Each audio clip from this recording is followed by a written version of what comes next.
నమస్తే ఫ్రెండ్స్, నేను మీ Nirmala Pavan. Welcome back to Bharati blogs 11. Ardhanarishwara Swamy temple part 1 చూసారు కదా, ఇది పార్ట్ 2. అమ్మవారి ఆదేశం మేరకు మైపాల్ మాధవి గారు లోక కళ్యాణం కోసం అర్ధనారీశ్వర స్వామి దేవాలయాన్ని నిర్మించారు. నిజంగా ఈ దేవాలయంలో అమ్మవారిని అయ్యవారిని దర్శించుకోవడం మనం అదృష్టమని భావించాలి. ఆలయంలోకి అడుగు పెట్టగా చాలా మంచి పాజిటివ్ వైబ్స్ అనిపిస్తున్నాయి. మీరు కూడా దర్శించుకొని ఆ అనుభూతిని పొందండి. ఆ పుణ్య దంపతులు ఎవ్వరి దగ్గర డొనేషన్ తీసుకోకుండా ఈ ఆలయాన్ని నిర్మించారు. అంతేకాకుండా అర్చనకు కానీ కుంకుమ పూజకు కానీ కూడా ఇక్కడ టికెట్స్ అనేవి కూడా లేవు.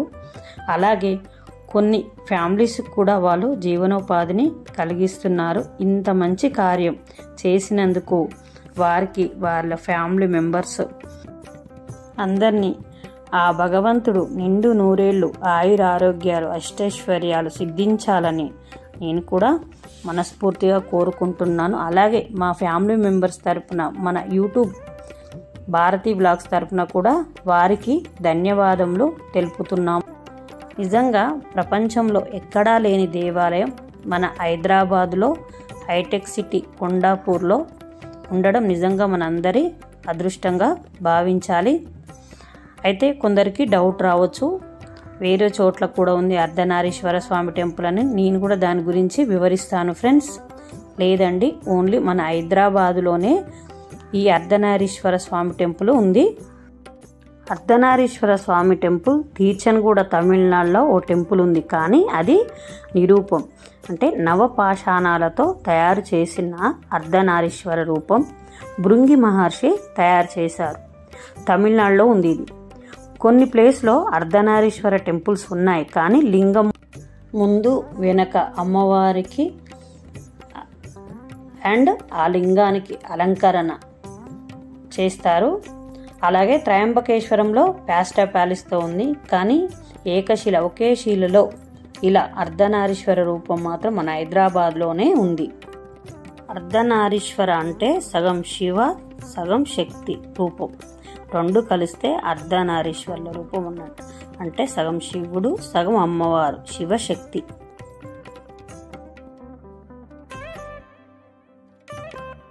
ఈ ఆలయం ధర్మకర్తలు కూడా మనతో మాట్లాడారు, వినండి ఫ్రెండ్స్. అమ్మ, ఇక్కడ మాకు ఈ యొక్క ఆలయం కట్టడానికి ముఖ్య కారణం పెద్దమ్మ తల్లి. పెద్దమ్మ తల్లి మాకు ఇచ్చిన ఆదేశం ఈ ఆలయం కట్టమని. ఎందు గురించి అంటే ప్రపంచంలో ఇప్పటి వరకు మీరైనా మాకు తెలిసే వరకైనా శివ పార్వతులను చాలా తప్పుగా పూజ చేస్తూ ఉన్నాం. ఎట్లా అంటే పెద్దవాళ్ళైనా పంతులైనా మనని దీవించేటప్పుడు శివపార్వతుల్లాగా ఉండమని చెప్తుంటారు, కానీ మనం మాత్రం వేరువేరుగా పూజ చేస్తూ ఉంటాం, వాళ్ళని నిలదీసి పూజ చేస్తుంటాం.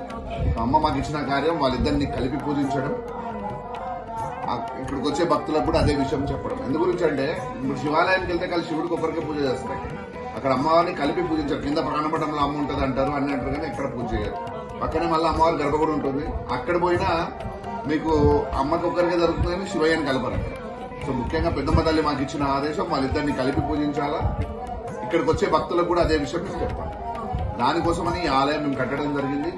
కట్టమనంగానే ఏదో మేము కూడా సైంటిఫిక్ గా లేని ఏది చెయ్యము. సో వాళ్ళ గురించి తెలుసుకోవడం, ఇప్పుడు చరిత్రలో చాలా పెద్ద పెద్ద ఆలయాలు ఉన్నాయి, ఎక్కడ కూడా ఇట్లాంటి దేవాలయం లేదు. సో మాకెందుకు ఇది ఇచ్చిందని చెప్పి మమ్మల్ని మాకు అమ్మవారిని మేము అడిగితే మాకు చాలా ప్లేసెస్ కి పంపించింది అమ్మవారు. ఆ జర్నీలో మేము తెలుసుకున్న విషయాలు చాలా ఉన్నాయి. శివపార్వతులని ఇప్పుడు మీకు చెప్పే విషయాలు కూడా ఆ జర్నీలో తెలుసుకున్నాయి. శివపార్వతులని ఏ రకంగా అయితే మనం పూజిస్తున్నామో ఆ జర్నీలో వాళ్ళిద్దరు మనం ఎంత తప్పుగా పూజిస్తున్నామో తెలుసుకున్నామో అదే విషయాలు మీకు ఇప్పుడు చెప్తూ ఉన్నాం. సో శివపార్వతులు అనేటోళ్ళు గుళ్ళలోనో ఇంకెక్కడనో ఉండరు. వాళ్ళ శరీరం మనలో ఉంది, వాళ్ళ తత్వం మనలో ఉంది. ఇప్పటికీ ప్రపంచంలో ఎప్పటికైనా మనం ఎంత సోషల్ గా డెవలప్ అయినా ఏదైనా మన తాతల ముత్తాతల నుంచి ఇప్పటి వరకు మనం అలా తత్వంలోనే బతుకుతున్నాం. ఎలాగంటే ఇప్పుడు ఆ అర్ధనారీశ్వరుని రూపం ఏదైతే ఉందో ఆ రూపం మరి ఇప్పుడు మనలో శరీరం ఉందని నేను చెప్పాను. ఆ రూపాన్ని మీరు గమనిస్తే ఆ శరీర భాగాలు మీలో ఉంటాయి, అంకుల్లో ఉంటాయి, నాలో ఉంటాయి, ప్రతి ఒక్కరిలో ఉంటాయి. ఎట్లా అంటే మీరు మీ శరీరాన్ని అర్ధనాదేశ రూపంలో ఊహించుకోండి.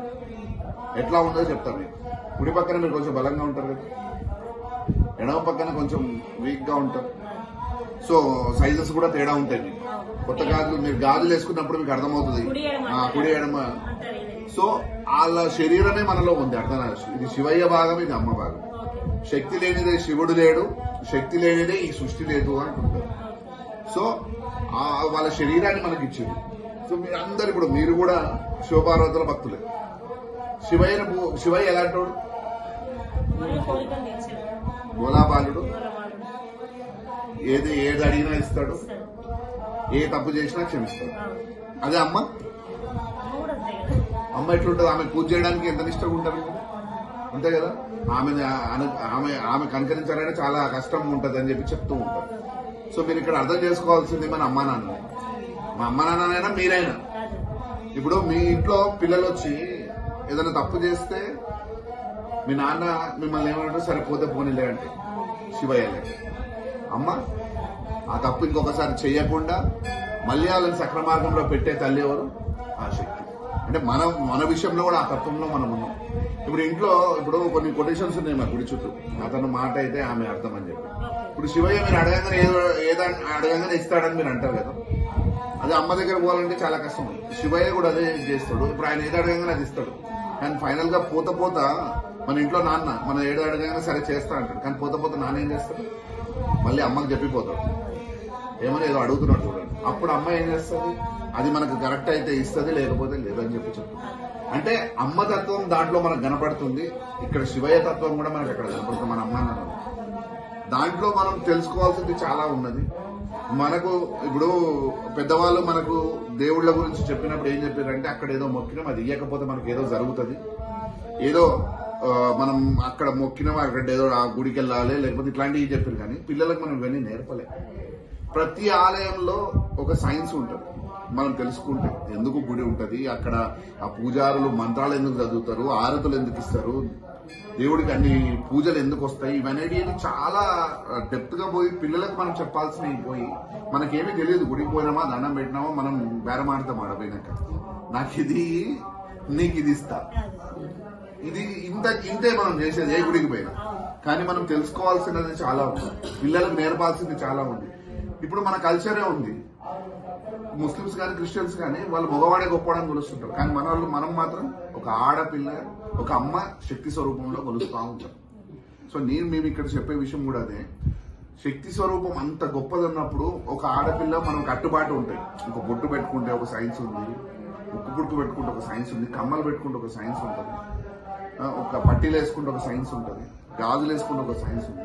అంటే ప్రతి దాంట్లో కూడా మనము చెప్తే, పిల్లలకు చెప్తే అర్థమైతే వాళ్ళు చేస్తారు, వాళ్ళు పాటిస్తారు. పిల్లలు వెస్టర్న్ కల్చర్కి అలవాటు పడిపోయినారు. ఇదంతా ఎవరు అలవాటు చేస్తున్నారు? మనం వాళ్ళకి చెప్పకనే చెప్పిన 100% పాటిస్తారు. దాంట్లో 100% ఉంటే ఖచ్చితంగా పాటిస్తారు. కానీ మనం ఎవరు చెప్తున్నాం? ఇప్పుడున్న జనరేషన్ లో ఎవరికైనా చెప్తున్నామా మనం మన పిల్లలకి? చెప్పండి. అందుకోసానికి మేము చెప్పేది ఏంటంటే, ఇక్కడ నుంచి మేము చెప్పాల్సింది ఏంటంటే, శివశక్తి అంటే ఇట్లా ఉంటారు. శివశక్తి అంటే ఎవరో కదా, మన అమ్మ నాన్న లాంటి. వాళ్ళ శరీరం మనలో ఉంది, వాళ్ళ తత్వం మనలో ఉంది. ఇదే దానికోసం చెప్పినాం కదా, మేము కావాలని కట్టలేదు. అమ్మ మాకు ఇచ్చిన ఆదేశం, మాకు అమ్మవారే ఇచ్చిన ఆదేశం ఇది కాబట్టి చేయడం జరిగింది. అమ్మ ఆదేశం ఇచ్చింది. ఇప్పుడు ఇంత దీంట్లో ఉన్నది మేము తెలుసుకున్నాం. దాన్ని పర్సనల్ గా మేము తిరిగి వాళ్ళ గురించి తెలుసుకోవడంలో ఇన్ని విషయాలు ఉన్నాయి.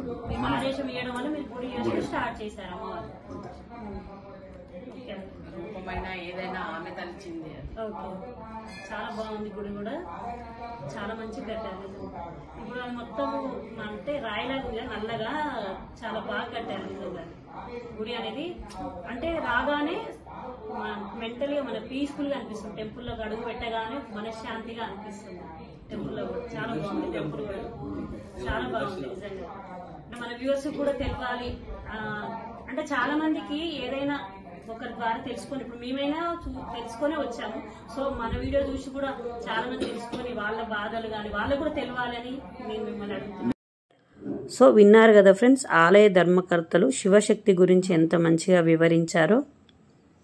ఈ వీడియో మీకు ఎలా అనిపించిందో కమెంట్లో చెప్పండి ఫ్రెండ్స్. సో ఇది ఫ్రెండ్స్ ఇవాళటి వీడియో. మరో మంచి వీడియోలో కలుద్దాం. సర్వే జన సుఖినో భవంతు.